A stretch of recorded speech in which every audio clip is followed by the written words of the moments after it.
Je remercie le Seigneur pour ce privilège d'apporter la parole ce matin. Je remercie aussi les hommes de Dieu, le pasteur Noëlla, le pasteur Bonny, que Dieu vous bénisse, et tous les corps pastoraux et le cercle, le comité, que Dieu vous bénisse, et à vous aussi, que Dieu vous bénisse. J'aimerais ce matin partager la pensée que Dieu a mise dans mon cœur avant que nous puissions entrer dans la grande journée des adorateurs qui nous attendent à la fin du mois. Dis avec moi, Amen.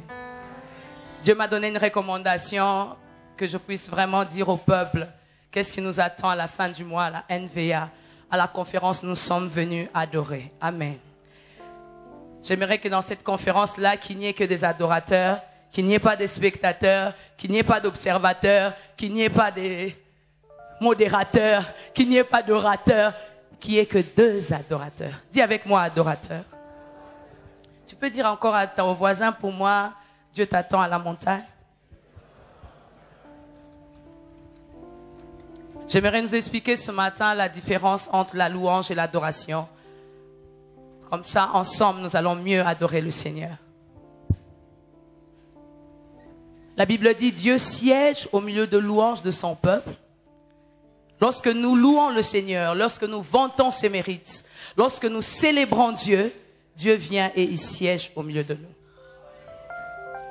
Lorsque nous célébrons le Seigneur, nous dansons, nous proclamons ses mérites, nous vantons ses mérites, Dieu quitte le ciel, il vient et il siège au milieu de nous. Excusez-moi, j'aime bien illustrer. Est-ce que vous pouvez acclamer pour moi?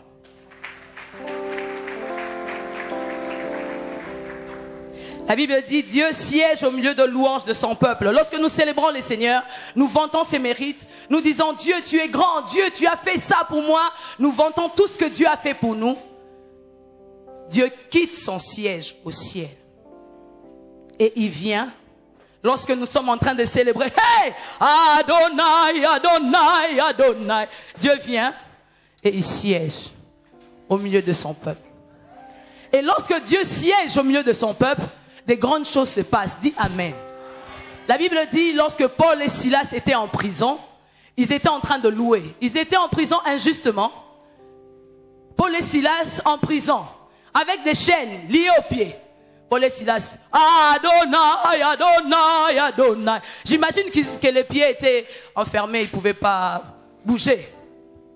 Je ne sais pas s'ils chantaient, Hey Yahweh.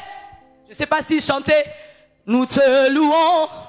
Je ne sais pas s'ils chantaient, nous sommes venus adorer. Et Dieu dans son siège, la Bible dit, Dieu était au trône. Il attendait la louange qui s'est passée en prison. Dieu sur le trône, il n'en pouvait plus. Adonai, Adonai, Adonai.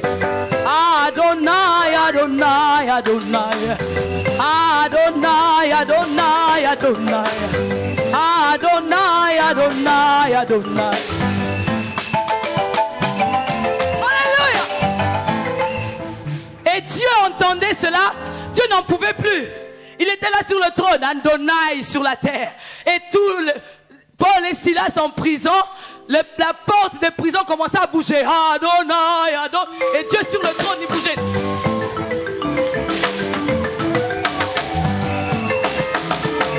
Ah, Dieu n'en pouvait plus.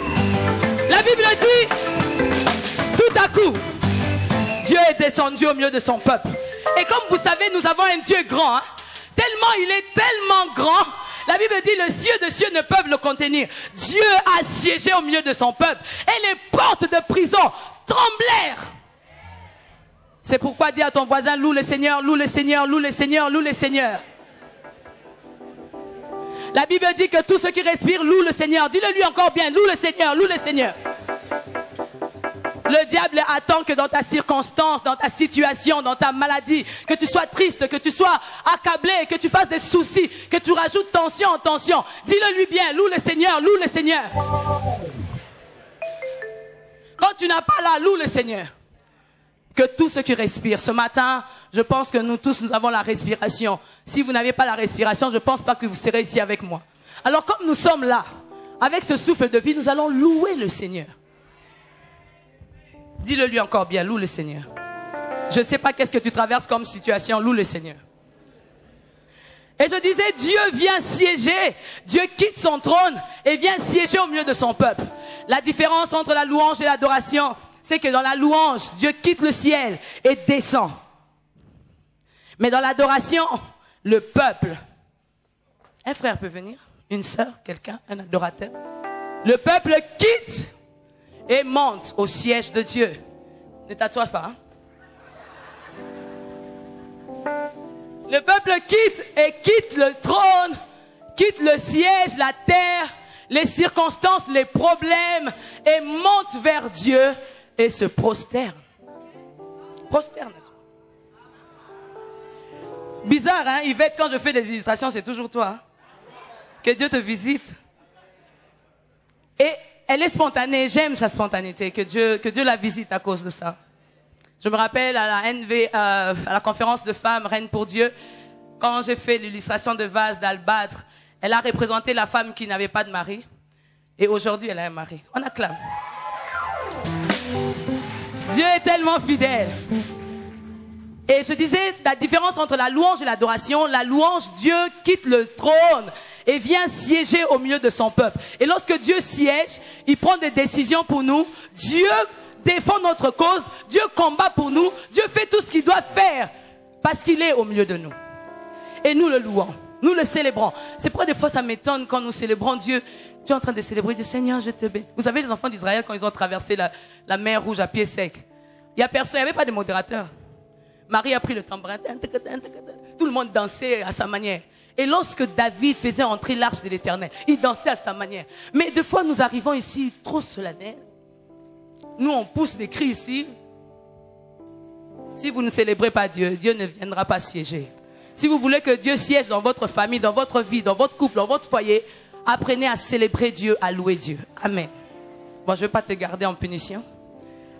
Lorsque nous adorons Dieu, maintenant, la différence, nous, le peuple, nous quittons notre endroit, notre siège, pour monter au siège de l'Éternel afin de l'adorer. Pour monter au trône de l'Éternel afin de l'adorer.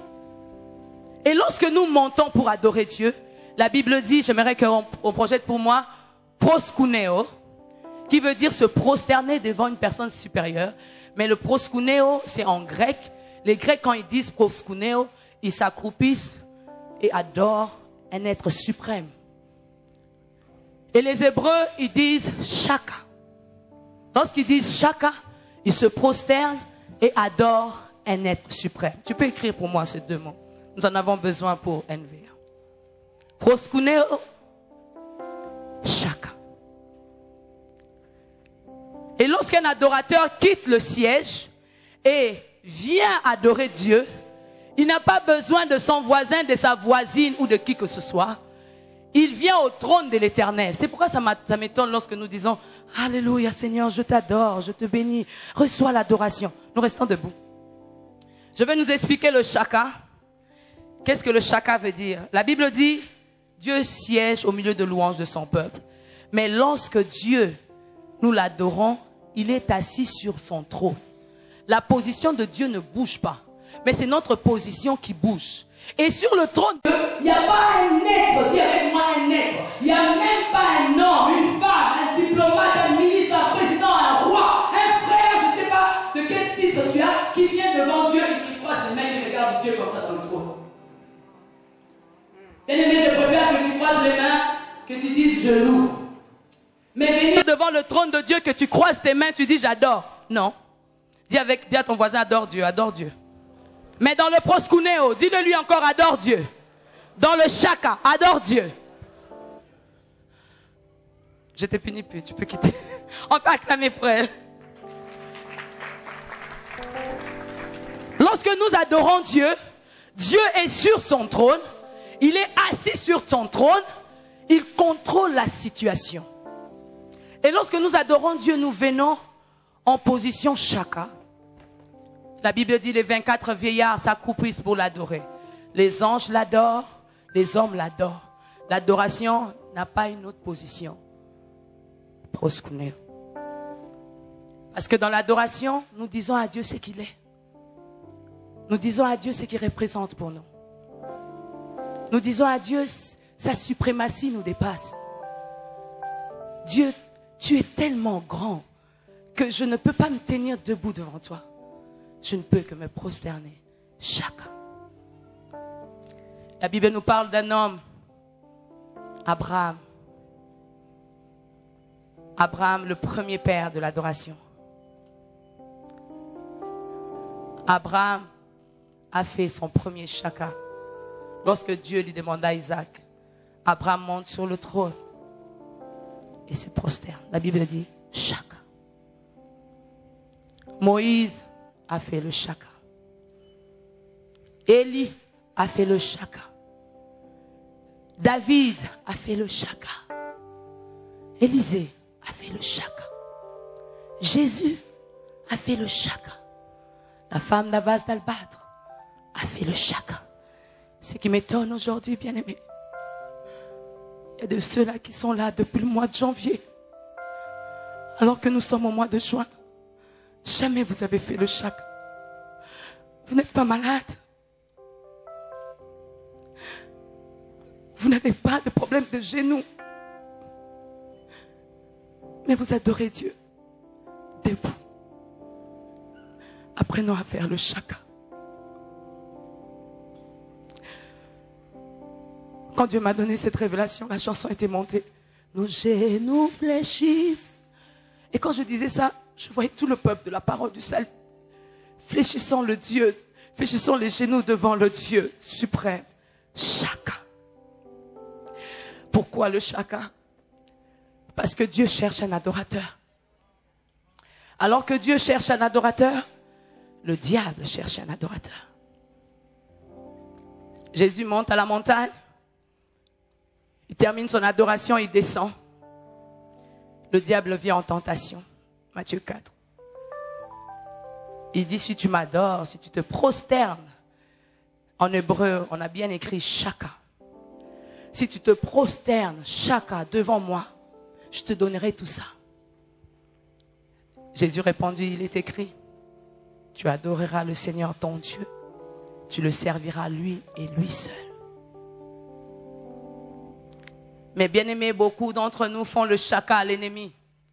Quand vous ne savez pas vous prosterner ni dans votre chambre, ni dans votre maison, ni ici à l'église, vous ne savez pas faire le chaka, vous faites le chaka au diable. Il n'y a que 2 maîtres. Soit Dieu, soit le diable.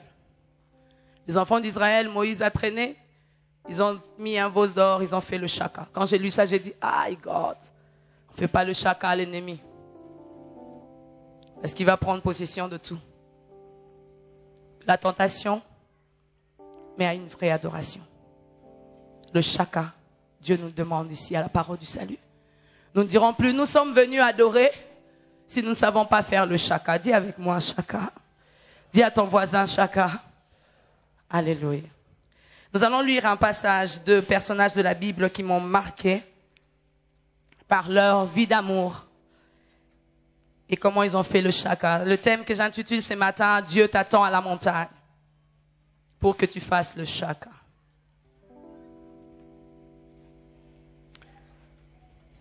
Vous êtes avec moi?